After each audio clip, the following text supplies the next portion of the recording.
ఉంటానని ఆయన చెప్తూ ఉంటే మనం భయపడుతూ ఉన్నాం. నా ప్రియమైన దేవుని బిడ్డలారా, మనమందరూ భయముతో నింపబడి ఉన్నాం. యెహోవా నా కాపరి, నాకు లేమి కలగదు, నేను భయపడను, నా కాపరి అయిన దేవుడు నాకు తోడుగా ఉన్నాడని నువ్వు నమ్మినట్టయితే నీ కాపరి నిన్ను సరి అయిన మార్గంలో నడిపిస్తాడు కదా.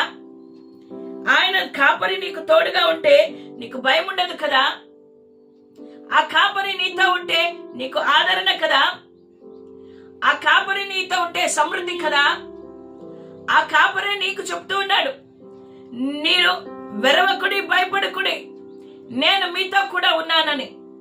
కానీ ఇంకా మనం అపనమ్మకముతో, అవిశ్వాసముతో చుట్టూ జరుగుతున్న పరిస్థితులను చూసి ఇంకా దేవుడు లేడులే, మాకెవరేం చేస్తారు, మా పరిస్థితి ఇంతేలే, మా అప్పులు బాగు కావు,